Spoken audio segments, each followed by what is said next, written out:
It started like any other day. The sun was out, a cool breeze drifted through the streets, and people were going about their routines.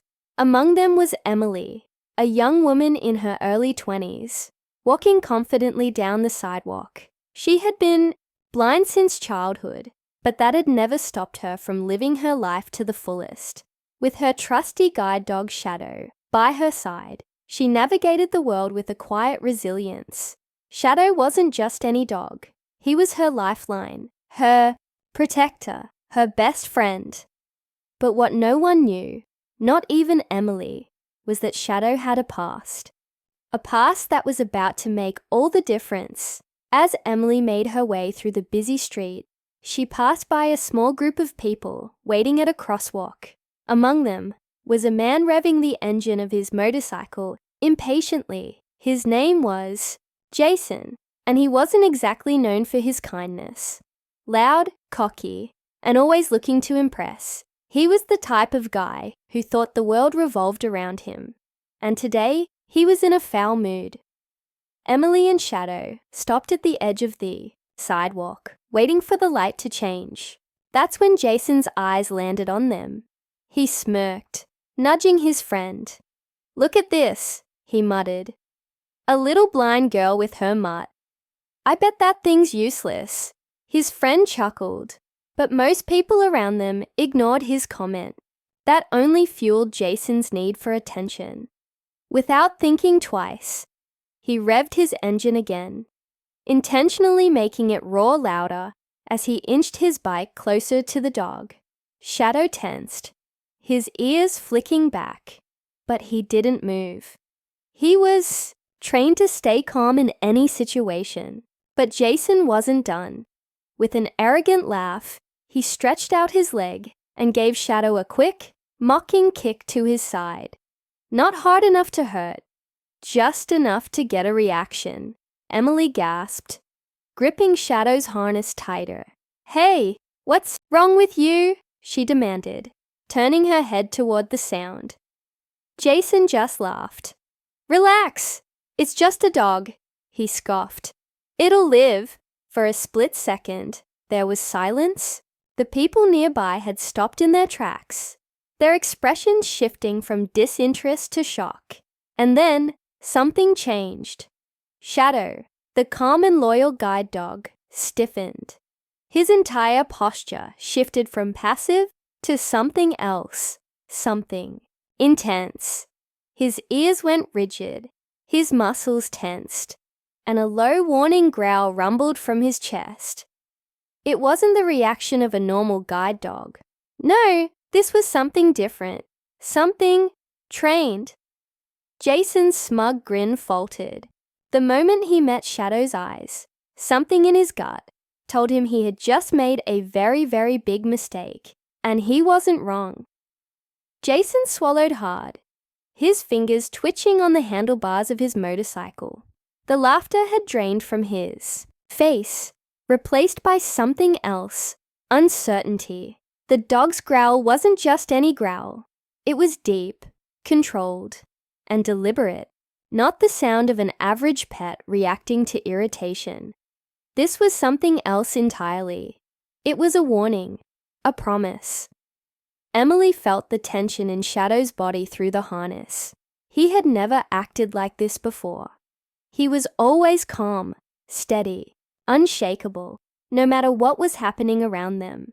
That's why he had been chosen as a guide dog in the first place. But now he felt different. "Shadow," she murmured, reaching down to run her fingers along his back. His muscles were tight, coiled like a spring, ready to snap. His breathing was measured, but heavy. He wasn't just standing his ground. He was waiting. Jason forced a smirk, trying to brush off the sudden shift in atmosphere. "Oh, what? Now the mutt's got an attitude," he said, but his voice lacked the confidence it had before. A man, standing nearby, an older gentleman with sharp eyes, took a step forward. "That's no ordinary dog," he said quietly. His gaze was locked on Shadow, his expression unreadable. Jason scoffed. "Yeah? What? It's got superpowers or something? The man didn't answer immediately. Instead, he studied Shadow's eye posture. The way his head was slightly lowered, but his eyes stayed locked onto Jason's every move. You ever hear of canine units? The man finally asked, his voice calm but firm. Jason blinked, caught off guard by the question. Yeah, so what? The man tilted his head slightly. That dog, he's not just a guide dog. He used to be something else before that. Emily's brow furrowed, her grip on Shadow's harness tightening. What are you talking about? She asked. The older man exhaled slowly, glancing at her. Your dog. He's former law enforcement. Silence fell over the small crowd. The words hung in the air, heavy with meaning. Emily shook her head slightly, confused. No, that can't be. Shadow was given to me as a guide dog. He's never... She trailed off, uncertain. But deep inside, something about the way Shadow was acting made her question everything she thought she knew. Jason, meanwhile, let out a short, nervous laugh. Oh, come on. You expect me to believe that? He shifted on his bike, gripping the handlebars a little tighter. It's just a dog. Some washed-up police reject? Please. But the older man didn't seem amused. He kept his eyes on Shadow. They don't give former canines to just anyone, he said. And when they do, they only go to people who need them. That dog, right there, has seen things you can't imagine, and he doesn't. Forget, Jason was about to snap back, to make another careless remark. But before he could open his mouth, Shadow let out another low growl. This time, it wasn't just a warning. It was a statement, a reminder. Emily could feel her heart pounding now. She had always known Shadow was special, but she had never questioned where he came from before. The organization that placed him with her had simply told her he was well-trained and reliable. They hadn't mentioned anything about a past life, about being something more. She turned toward the older man. How do you know this? She asked.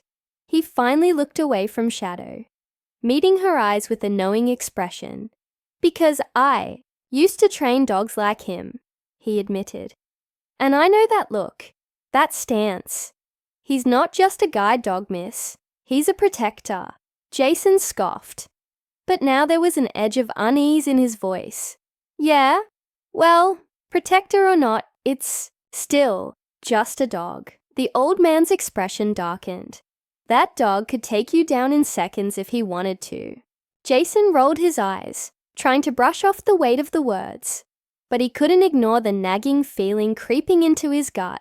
He had dealt with dogs before, loud yappy ones, big lazy ones, even a few aggressive ones that barked from behind fences.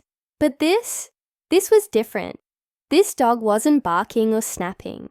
He wasn't acting on impulse. He was calculating, watching, waiting. For the first time, Jason felt something he wasn't used to feeling. Vulnerable. Emily, still trying to process everything, ran her hand gently over Shadow's head. Shadow, she whispered. Is this true? As if in response, Shadow finally lifted his head just slightly. But his eyes never left Jason. He was still in that ready stance, still brimming with restrained energy. He hadn't forgotten what Jason had done, and he wasn't going to let it slide. The tension in the air was suffocating now. People had stopped walking past. They were watching, waiting to see what would happen next. Jason, for all his bravado, was starting to sweat. He forced another laugh, shaking his head as he twisted the throttle of his bike. Whatever, he muttered. I've got better things to do. But as he revved his engine, preparing to speed off, Shadow let out one final, low growl, one that sent an undeniable message. This wasn't over, and Jason knew it. Jason sped off down the street, but his hands were gripping the handlebars tighter than before. He could still feel the weight of Shadow's stare, that unwavering, knowing gaze that had unsettled him in a way he couldn't explain. He had been in plenty of fights, plenty of close calls, but something about that dog, something about the way it had studied him, sent a chill down his spine. Emily stood there, still holding on to Shadow's harness, her heart racing. She had always trusted him, but now she saw him in a different light. He wasn't just her guide. He was something more, something that had been trained for moments like this. The older man sighed and shook his head. "You should look into where he came from," he told Emily. "Dogs like him, they don't just forget who they are, no matter how much time passes." Emily nodded, feeling a strange mix of gratitude and unease. She didn't need to see to understand what had just happened. Shadow had protected her, not just by guiding her, but by making sure Jason knew he had crossed the wrong line. And Jason had felt it too. Later that night, back at home, Emily sat on the floor next to Shadow, running her fingers gently through his fur. "You used to do something else, didn't you?" she whispered. He let out a slow breath and rested his head on her lap. She didn't need an answer. She already knew. Out on the road, Jason was still shaken. He couldn't shake the feeling that Shadow had let him go, that the dog had made a choice not to do anything. This time, he laughed bitterly, shaking his head. "It's just a dog," he muttered under his breath, trying to convince himself. But deep down, he wasn't so sure anymore. And as he rode into the night, for the first time in a long time, Jason felt like he had something to be afraid of. And Shadow, he simply lay at Emily's side, steady as ever, a protector, a guide, and a quiet reminder that some things, some instincts, never fade.